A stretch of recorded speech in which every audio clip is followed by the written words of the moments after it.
Bonjour et bienvenue dans ce 13e épisode d'Esprit Pétula. Je suis Hugo Pétula, illustrateur mais aussi streamer sur Twitch et voilà, et chaque semaine, enfin quasiment chaque semaine pour l'instant, on sait pas comment ça va évoluer, je vais peut-être ralentir le rythme, c'est ce que je disais, mais disons que de temps en temps, je vous propose un podcast en lien avec l'art, le dessin, ou en lien avec rien de tout ça, juste partager mon point de vue et mes réflexions sur tout et n'importe quoi. On commence un petit peu à se connaître, mais vous avez mes liens dans la description. Ce podcast est disponible sur YouTube et sur quasiment toutes les plateformes de podcast qui existent sur la planète Terre, sauf peut-être SoundCloud, parce que ça ne s'upload pas automatiquement. Bref, ça n'est pas très intéressant, je vais pas vous faire le détail de cette histoire, quoi. Alors, on est la semaine où tombe un vendredi 13, et c'est le 13e podcast. Est-ce que vous pensez que c'est fait exprès ? Eh bien non, ça n'est pas fait exprès du tout. Je ferai peut-être un podcast en lien avec l'horreur pour Halloween. Attention, là je commence à m'engager sur des trucs que je pourrais pas tenir. J'en sais rien, mais pourquoi pas. Quoi qu'il en soit, aujourd'hui, on va parler de quelque chose qui n'a rien à voir avec le vendredi 13. On va parler de la théorie du parcours créatif. En gros, c'est comment faire pour vivre de sa passion. C'est une théorie qui a été créée, on va dire, par Andy J. Pizza. J'en ai déjà parlé, je crois, sur Internet en tout cas. Et je vais tout de suite, d'abord, invoquer mon esprit, celui d'Andy J. Pizza, et puis on va partir tout de suite dans le vif du sujet. Esprit, qu'il est là. Esprit Pétula. Kiki, il est là, qu'il a qu'à lancer le jingle. Kiki.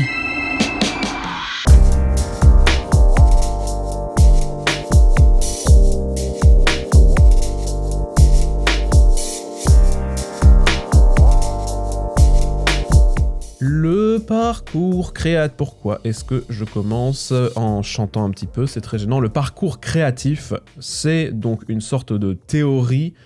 En fait, c'est pas vraiment une théorie, c'est plutôt une théorie concoctée par Andy J. Pizza.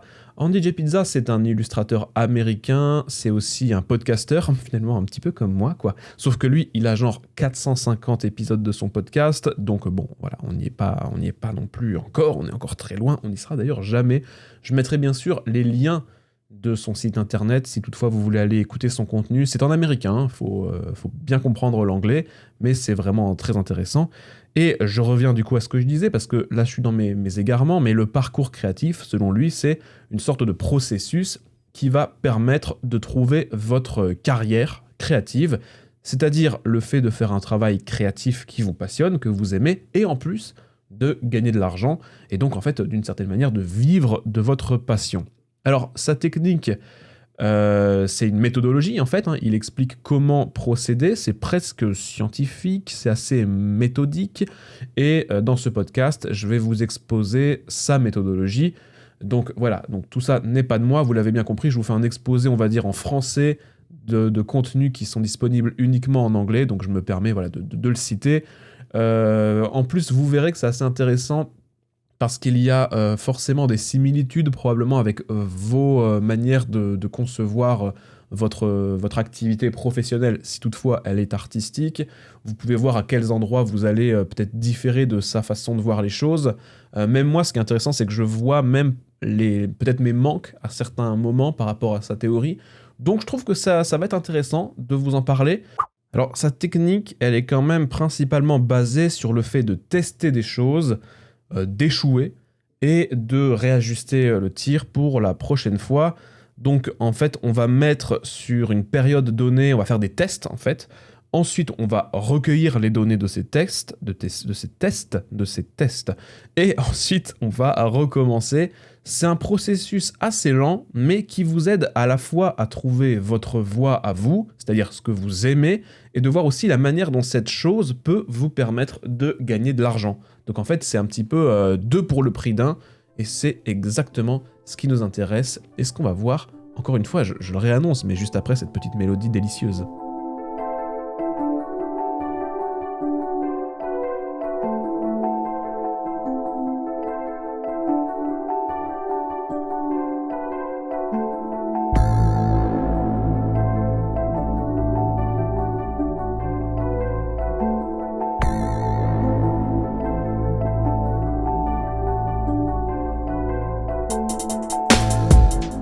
Cette méthodologie fonctionne en 7 étapes, donc vous voyez c'est très structuré, et on va commencer avec la première étape qui va être de choisir son secteur.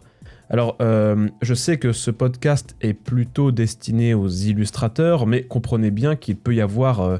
ça peut concerner des réalisateurs vidéo, des écrivains, des designers, des musiciens, des acteurs. Donc, même si ça paraît évident de choisir son secteur, c'est la première chose à savoir. Si au fond de vous, vous voulez vivre du dessin, eh ben, ça sert à rien de focus de la musique. Rien ne vous empêche de faire de la musique quand même, mais essayez de séparer un hobby d'un hobby pour lequel vous pensez et voulez faire de l'argent. Encore une fois, selon Andy J. Pizza, vous pouvez vous planter. Vous pouvez très bien décider de focus le dessin et vous rendre compte, après un premier run, que finalement, peut-être que c'est la cuisine qui vous intéresse et que c'est là-dedans que vous voulez envisager une carrière. Si vous avez du mal à choisir ce pourquoi vous pensez être fait, vous pouvez évaluer ça en regardant ce pourquoi vous êtes bon. Et aussi regarder un petit peu ce que les gens peuvent attendre de vous. Vous pouvez aussi le trouver en regardant les choses que vous aimez faire et pour lesquelles vous êtes bon, et la plupart du temps, tout ça coïncide. On peut analyser ça, par exemple, avec la quantité de likes sur certains posts. Par exemple, dans mon cas, j'ai l'impression ces derniers temps, par exemple, que mes podcasts sont beaucoup plus sujets aux commentaires que mes dessins. Donc potentiellement, je peux légitimement me poser la question de est-ce que je veux apporter plus d'importance au podcast, par exemple, plutôt qu'à mes dessins que je vais poster sur les réseaux sociaux. Dans ce cas-là, ça peut remettre un petit peu en cause l'équilibre de mes activités. Partez du principe que votre secteur, c'est la chose la plus large. Donc ciblez vos envies, on va dire, très largement dans un premier temps. Comme je vous disais, plutôt musique, plutôt dessin, plutôt autre chose, partez de là pour commencer.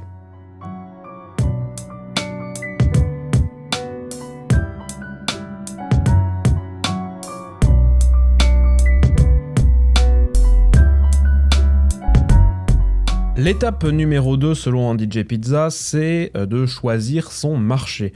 Alors le marché, imaginez que c'est une sous-partie du secteur, donc ce qu'on a vu dans la première partie, et dans cette sous-partie, d'autres personnes créatives font de l'argent en faisant des trucs similaires à ce que vous voulez faire. Donc c'est important déjà d'avoir, on va dire, des superstars du secteur, des personnes à qui vous identifiez, même si bien sûr vous ne faites pas exactement la même chose, mais c'est bien de voir un petit peu les points communs que vous pouvez avoir avec d'autres personnes qui réussissent dans leur marché. C'est en fait tout simplement important de regarder bien le marché et de s'adapter à lui, le marché étant, comme je vous le disais, du coup une plus petite partie du secteur. Pour vous illustrer tout ça, si vous êtes justement un illustrateur, vous pouvez ensuite devenir illustrateur pour des livres d'enfants. Ce sera ça votre marché. Si vous êtes un musicien, vous pouvez envisager d'être un musicien de studio, par exemple. D'ailleurs, Andy J. Pizza donne une image assez parlante, assez imagée. C'est le principe d'une image, d'ailleurs, vous allez me dire. Imaginez votre secteur comme un fleuve, donc l'illustration, par exemple, c'est votre fleuve. Et imaginez que l'eau, c'est l'eau qui coule, ce sont les clients qui vont passer, qui sont intéressés par ce secteur, ok ?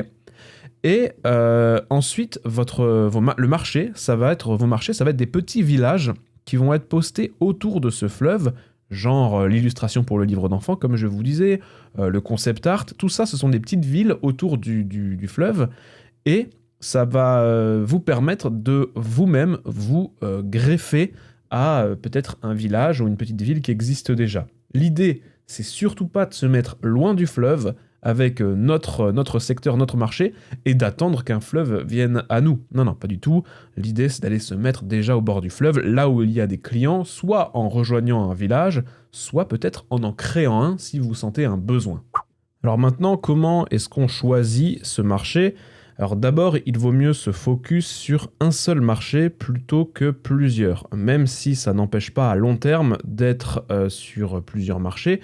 À vous, du coup, de faire une liste des marchés, d'évaluer des critères comme votre enthousiasme, vos compétences, votre intuition, si vous sentez, je sais pas, si vous avez du nez pour quelque chose, les opportunités qu'il y a ou l'argent qu'il y a à se faire sur un marché plutôt qu'un autre.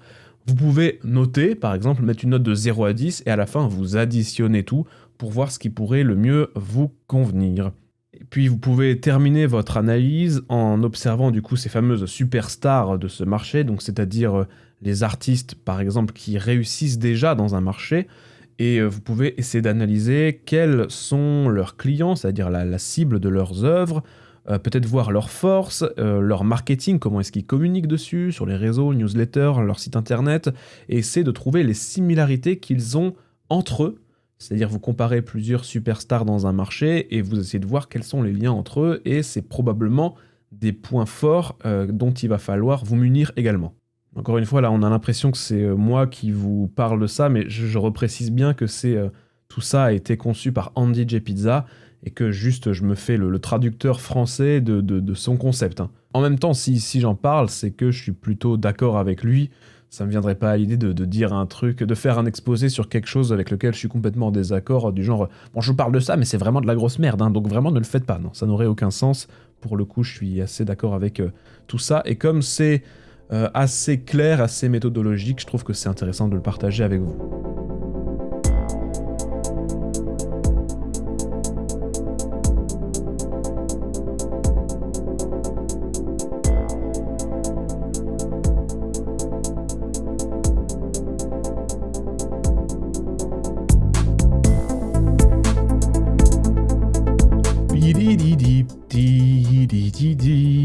Alors, pardon, excusez-moi, je me suis un petit peu laissé bercer par cette musique. Étape 3, la troisième étape va être de créer sa niche. Rien à voir avec le petit chien dans son jardin, dans sa petite boîte en forme de cabane. Rien à voir, non, la niche. Ça va être à nouveau un petit coin dans le marché pour s'installer. Alors, on connaît du coup les règles, hein, on a analysé tout. Maintenant, il faut voir comment on peut jouer avec les règles du marché pour se les approprier. Alors, Andy J. Pizza donne l'exemple d'une personne qui veut être dans le secteur de la comédie, par exemple, puis ensuite, il veut être acteur de théâtre, donc ce serait son marché, et ensuite, sa niche, ça va être des rôles de méchants. Voilà, parce que lui, par exemple, il correspondrait vraiment à ce rôle par son physique, sa voix et surtout par son envie.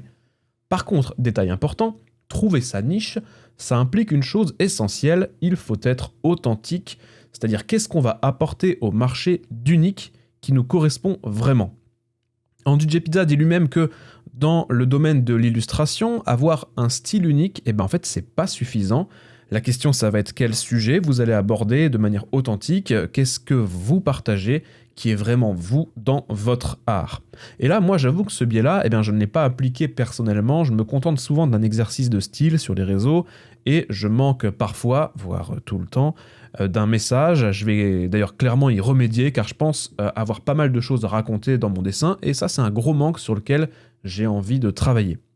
En gros, la niche, c'est qu'est-ce que vous pouvez apporter de nouveau au marché qui existe déjà, et en fait, dans la mesure où vous-même, vous êtes unique en tant qu'être humain, apporter de soi reste la solution la plus simple et la plus évidente, tout simplement. Étape numéro 4, vous avez vu, je vous ai pas remis un jingle musical, comme ça on enchaîne assez vite, il y en aura un dans pas longtemps, vous en faites pas. L'étape numéro 4 va être de déterminer ses objectifs. Bon, alors c'est quoi un objectif ? C'est quoi un goal ? Un but finalement ? En fait, selon Andy J. Pizza, le but, ça se résume en fusionnant les 3 dernières étapes. En fait, vous dézoomez un petit peu et vous essayez de synthétiser tout ce que vous avez défini depuis le début. Exemple, vous voulez être acteur, votre marché c'est le cinéma et votre niche c'est des comédies gothiques. Votre objectif, ça peut être de jouer dans un film de Tim Burton. Voilà, votre secteur c'est par exemple la littérature, votre marché ça va être la science-fiction et votre niche ça va être la science-fiction pour adolescents avec des histoires romantiques. Votre objectif, du coup, ça pourrait être d'écrire un roman en ayant en tête un éditeur de romans de ce type pour être publié par lui. En fait, cet objectif va être important car il vient mettre en évidence où est la ligne de fin de course à franchir, en fait, et ça va automatiquement illuminer le chemin que vous devez prendre. C'est beau ce que je dis. En fait, c'est beaucoup plus simple de savoir ce que vous avez à faire quand vous savez ce que vous voulez faire. Je pense à une interview d'ailleurs que j'ai vue récemment sur la chaîne de Lucarle parle Formule 1, alors ouais, ça n'a rien à voir, mais bon, de Jean-Michel Tiby. Jean-Michel Tiby, c'est un caméraman dans le sport automobile, et il fait une analogie en disant que lorsque vous tenez une caméra pour faire un plan, par exemple, il faut toujours savoir ce qu'on va filmer, c'est-à-dire où on commence et où on finit. Donc avant même d'appuyer sur Rec, on doit déjà avoir ce chemin en tête, ça vient construire la narration du plan, et je me dis qu'en fait en élargissant ça au parcours créatif de Andy J. Pizza, ça peut coïncider, ça nous permet d'être plus efficace et de moins se perdre, on va dire, dans des égarements qui peuvent nous faire perdre du temps, comme Inktober par exemple. Voilà, j'ai mis une petite balle perdue à Inktober. Plusieurs choses importantes pour poser un objectif. Alors, votre objectif, en fait, toujours, hein, je dis toujours ça, selon Andy J. Pizza, toujours, il doit correspondre à 3 critères importants. Votre objectif doit être réalisable, mais challengeant. En gros, ce qu'il propose, c'est de poser un objectif un tout petit peu juste derrière ce qui semble réalisable. Donc vous allez un tout petit peu plus loin. Si c'est réalisable trop facilement, c'est que c'est pas bon. Essayez d'envisager quelque chose d'un poil plus complexe. Ça, c'est le premier point. Le deuxième point, regardez aussi si cet objectif est viable. C'est-à-dire si d'autres personnes ont eu un objectif similaire et qu'ils ont remporté un certain succès, c'est que potentiellement c'est viable. Donc let's go. Ça sert à rien de fixer un objectif qui, dans tous les cas, vous mènerait à votre perte et à votre mort. Et le troisième point, bien sûr, pensez au contenu. Donc le contenu, comme je disais, et comme Andy J. Pizza le disait un peu plus tôt, c'est aussi important que le style. Réfléchissez donc au quoi, à ce que vous allez raconter, en plus de la forme que vous allez lui donner.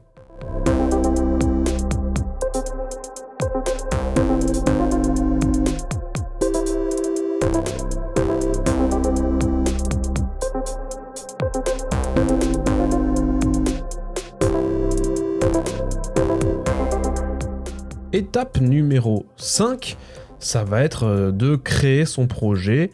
Donc on sait où on veut aller, on a des repères parce qu'on a bien identifié des superstars dans notre marché. Maintenant, on fait quoi, hein? Comment on crée un projet?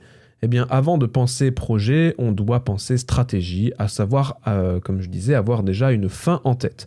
Si je veux sortir un jeu de tarot, je sais que mon objectif, c'est de vendre un jeu de tarot et que des personnes aient physiquement ce jeu entre leurs mains.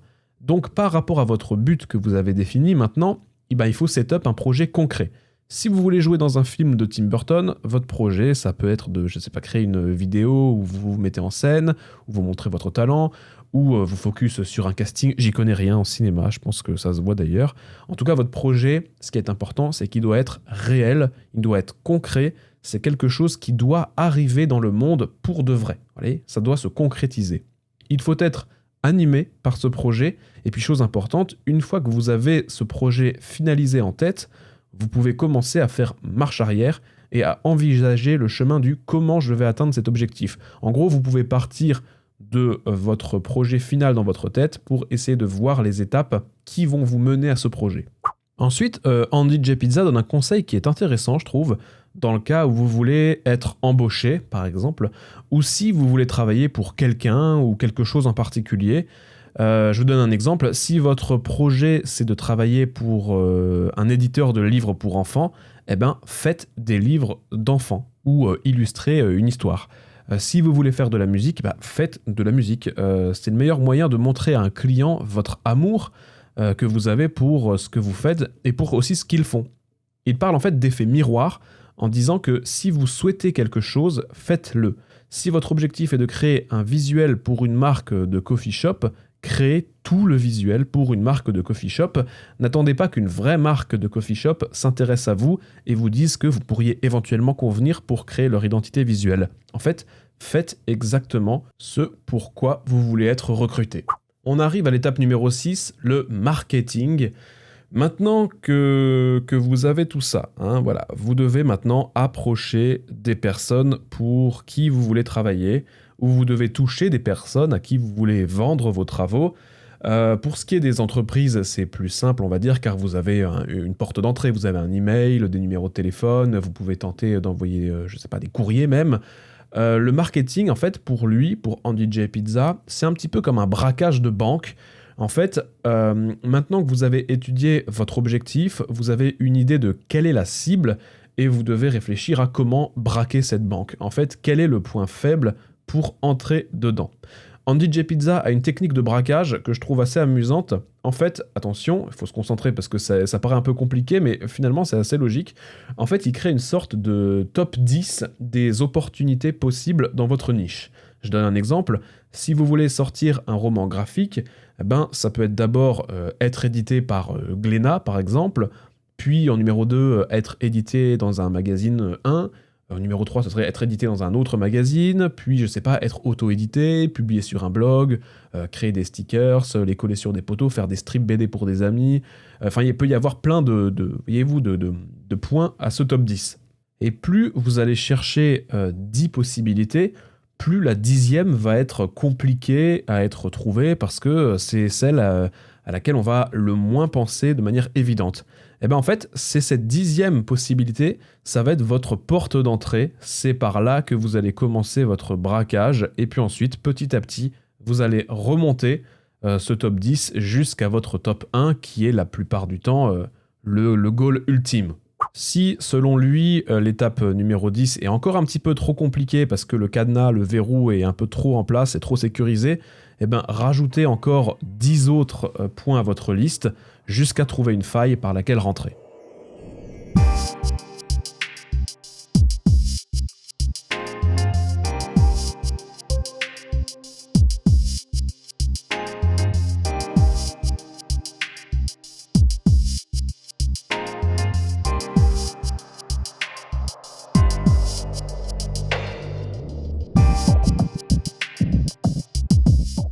Étape numéro 7 et dernière étape, ça va être l'analyse. Comme son nom le dit, en fait, c'est le moment d'analyser, en fait, une fois que le projet est accompli. Soit tout s'est bien passé, vous avez réussi à mener votre projet sans trop de problèmes. Dans ce cas-là, c'est que vous avez été très bon méthodique, vous avez été juste, et tant mieux, bravo à vous. Soit tout s'est pas passé comme prévu, c'est le moment de repasser tout le process en revue et de voir à quelles étapes ça n'a pas marché, ce que vous avez oublié, et puis globalement, c'est un réajustement à prendre en compte pour le prochain projet.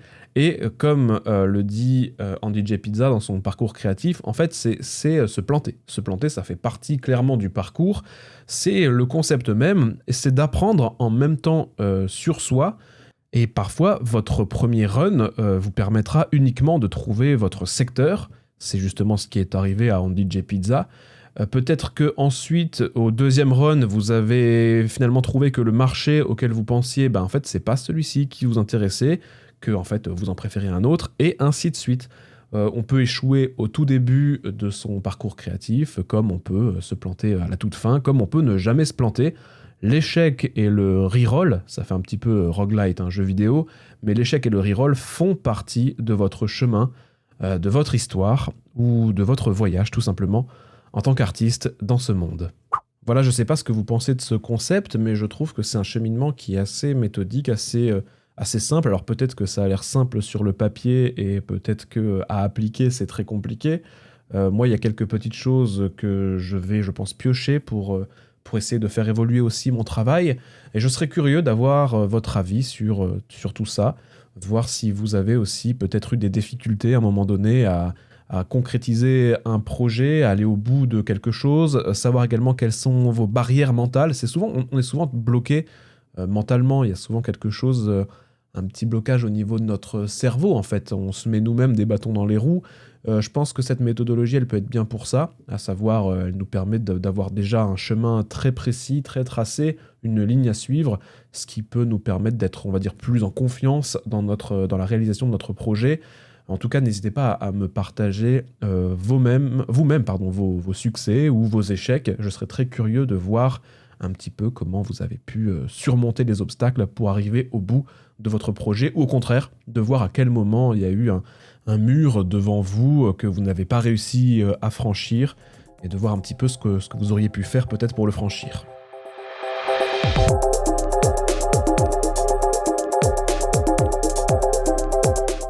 Voilà, Esprit Pétula numéro 13, c'est terminé. Merci d'avoir écouté ce podcast jusqu'au bout. Je le reprécise, même si maintenant vous connaissez un petit peu la musique, n'hésitez pas à mettre des pouces si vous êtes sur YouTube, à mettre des étoiles si vous êtes sur une plateforme de podcast, à encourager, à soutenir le podcast si ça vous plaît, bien entendu. Vous pouvez mettre des commentaires, vous pouvez le partager, ça m'encourage vivement. Tous mes réseaux sont dans la description si vous voulez me suivre sur Instagram, sur Ko-fi, sur Twitch. Bref, je vous embête pas plus longtemps avec tout ça, vous connaissez, peut-être que vous êtes bassiné à force d'entendre des créateurs de contenu vous dire ça, mais je vous assure que si on le dit, c'est parce qu'il y a un véritable impact sur nos créations et sur nos contenus, donc voilà, n'hésitez pas à encourager toutes les personnes pour qui vous avez de l'estime, en tout cas dans leur travail, c'est vraiment très important. Prenez soin de vous et à la prochaine, ciao.